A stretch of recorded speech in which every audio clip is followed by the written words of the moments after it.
Hi there, this is Ronnie on 7X, and Details Magazine has dissociative identity disorder. I mean, the Pride Center on campus gets this, along with, like, the Advocate and Out and everything, but it is entirely full of straight stuff and gay advertisements, and I have no idea what it is. Like this! You can see this, right? Yes.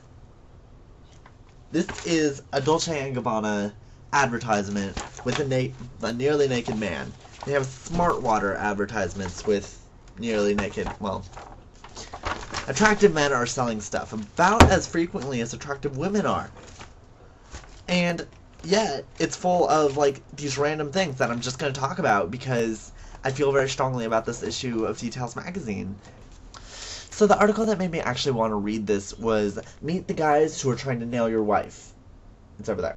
Not only do they, like, narrow it down to, like, 5 people who are sleeping with your wife, the understanding boss, the yoga instructor, the stay-at-home dad, the dysfunctional ex, and the kid's soccer coach. But in a little sidebar, they have how to affair-proof your wife.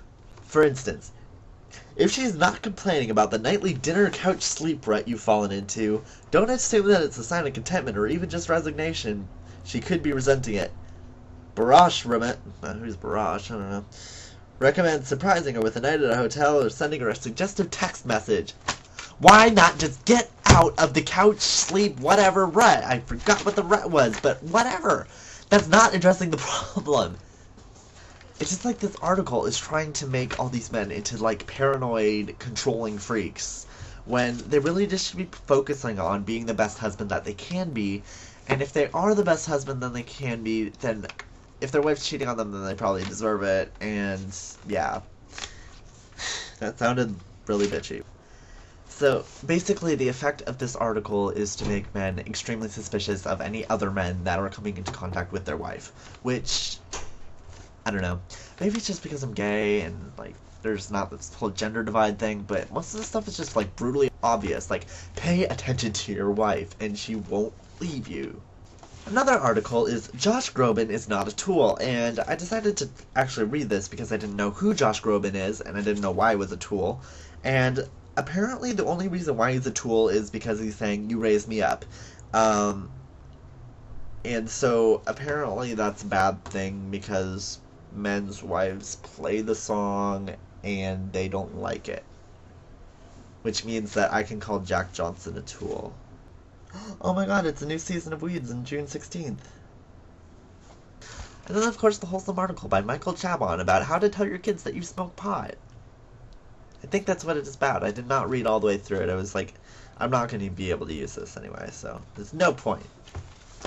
I mean, at first glance, Details looks very gay. I mean, like,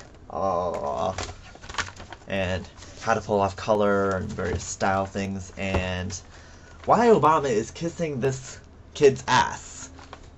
Hot. It's not actually a kid. That's not hot. He's 21, so I don't know why they're calling him a kid. Old man, who's apparently a superdelegate, so there's no actual literal ass kissing. There never is. There's also the article on the Hollywood Gross-Out Girls, which is apparently a huge thing about how ladies should be ladylike, and wow, this is really progressive. So anyway, their apparently most unforgivable woman is Sarah Silverman. Is anyone really surprised? It's Sarah Silverman. She doesn't give a fuck.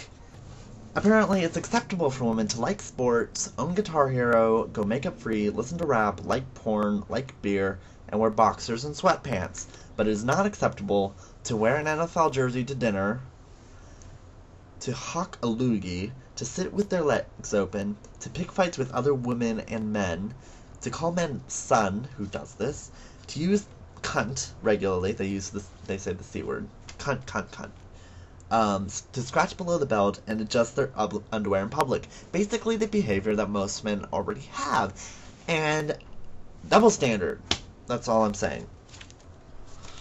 But, of course, the most article was, Does Everyone Think You're Gay? Which is an article about what this person calls strays, which are straight men that everyone thinks is gay. Which, besides the fact that they gave, like, these really stereotypical, like, responses, like, how you can tell, and apparently gay men like Yoplait, whereas straight men like Quakers. How's that not gay? You can't take away from it that no matter how good your gaydar is, you're going to be wrong at some point in time. Someone's going to send off all these signals at once. And you can't base your decisions based on one factor. But yeah, I guess I can like kind of empathize with the plight of the straight men who everyone thinks is gay. The straight man who everyone thinks is gay, but isn't really gay, so he can't get chicks or whatever. But isn't it kind of worse to be actually gay? I mean, you don't see any articles in here about that, now do you? Apparently SpongeBob is asexual, which makes sense because he's a fucking sponge. Sponges don't have genders. They don't have tissues. They don't have eyes, let alone a penis and a penchant for fashion. Look at him, look at him, look at him. Okay, that's about enough. My roommate's gonna come in again in a few minutes.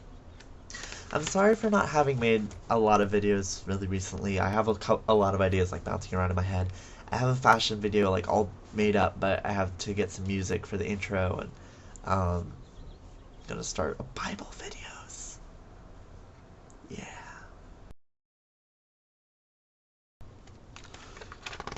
Work it, make it, do it, makes us harder, better, faster, stronger.